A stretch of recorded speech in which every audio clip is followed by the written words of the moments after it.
इसी कड़ी में हमारे साथ जुड़ चुके हैं चंद्रविकास। आज आपने यहाँ स्कूल में बहुत अच्छा एक कार्यक्रम रखा, संगोष्ठी रखा, संगीत के माध्यम से बच्चों में एक उत्साह आ गया यहाँ पे।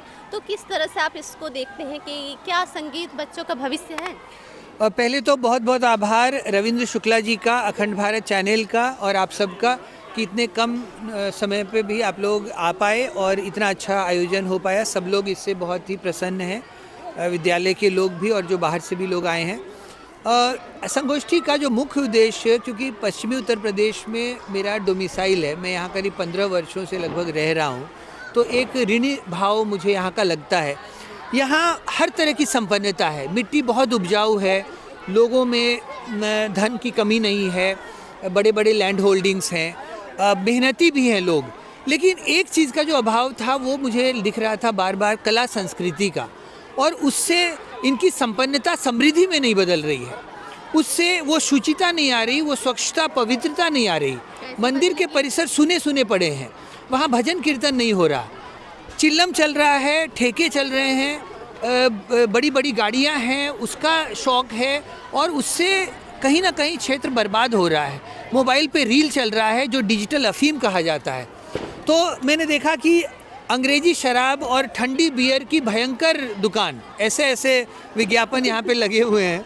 तो मुझे लगा कि जब हम संगीतकारों को और अंतर्राष्ट्रीय स्तर के संगीतकार आ पाए, ये इस क्षेत्र का सौभाग्य है। युवा संगीतकार विश्वदीप जी, प्रदीप जी, सूरज जी, तो मैं ये कहना चाहूँगा कि यदि ये क्रम चलता रहा, छात्रों में हमने देखा कि बहुत अच्छा भाव है, बहुत एकाग्रचित हो के वो सुन रहे थे। लेकिन जैसा मैंने मंच से भी कहा कि एक क्षेत्र में माँ बाप को शराब पीने की आदत थी, ये सच्ची बात है, तिगांव आमला वर्धा की। तो इसलिए जब वो शराब पी के घर आते थे तो दूध पीने पे उल्टी होती थी, तो बच्चों को भी दूध पीने से मना करते थे। उसी तरह से मुझे यहाँ दिख रहा है कि जब मोटर गाड़ी पे वो खुद चलता है, यहाँ पे जो भी संपन्न लोग हैं, तो उनको लगता है कि संगीत के लिए समय देना एक समय गंवाने की तरह है। गवैया और नर्तकों को यहाँ हेय दृष्टि से देखा जाता है, लेकिन जब कला संस्कृति को यहाँ सम्मानजनक से देखा जाएगा तो मन, शरीर सब स्वच्छ होगा और स्वस्थ और समृद्ध भी होगा। किस तरह से आप इसको बदल पाएंगे अब? देखिए, ये तो एक बहुत अच्छी शुरुआत हुई है। मैं आज कहूँगा एक ऐतिहासिक शुरुआत इस परिसर से। 35-40 साल पुराना ये विजय सिंह पथिक इंटर कॉलेज है और यहाँ के जो प्रबंधक हैं वो यहीं के छात्र हैं। तो इतना अच्छा संस्कार है बच्चों में, शिक्षकों में भी इतना उत्साह है। तो मुझे तो लगता है कि अब पीछे मुड़ के देखने की कोई गुंजाइश नहीं है। अब ये गाड़ी चल पड़ी है। अब आप देखेंगे कि अगले महीने, बल्कि इसी महीने के अंत में, जब इस विद्यालय में वार्षिकोत्सव होगा, तो ये बच्चे गायन में बिल्कुल अपनी प्रतिभा इनकी और निखरेगी और प्रस्फुटित होगी, और जल्दी ही यहाँ से अच्छे संगीतज्ञ निकलेंगे, अच्छे नृत्य नाटिकाएं होंगी, और ये क्षेत्र कला संस्कृति का जो अभाव है वो भी अभाव पूरा होगा। तो क्या आप ये इस चीज़ को सिर्फ लोनी के स्कूलों में डालना चाहेंगे या पूरे भारत विश्व की?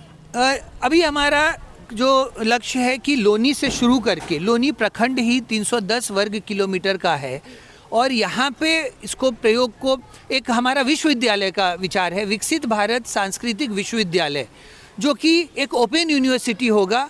पूरे 10,000 एकड़ जो लोनी प्रखंड का पूरा क्षेत्रफल है। तो अब इसको यहाँ से बढ़ा के पूरी दिल्ली राजधानी क्षेत्र में, क्योंकि वहाँ विश्व भर के लोग आते हैं, और फिर पूरे भारत भर में 3 चरण में काम होगा। पहले लोनी पे, फिर दिल्ली राजधानी क्षेत्र जो दिल्ली के 150 किलोमीटर का दायरा है, और फिर पूरे भारत को संस्कृतमय बनाने का संस्कृत भारत अभियान हम शुरू कर रहे हैं। जब भारत सुसंस्कृत होगा तो स्वच्छ भी होगा और पवित्र भी। इसके साथ साथ नवी ग्रामीणीकरण, क्योंकि शहरीकरण का अंत हो चुका है, उसका आतंक वो खुद ही विनाशकारी हो चुका है। तो ग्रामीणीकरण, नवी ग्रामीणीकरण से एक नया उत्कर्ष, नया मनोबल आप देखेंगे गांव के युवाओं में आएगा, और शहर से अब वापस लोग गांव की तरफ रुख करेंगे। ये हमारा लक्ष्य है, ये हमारा पक्का इरादा है।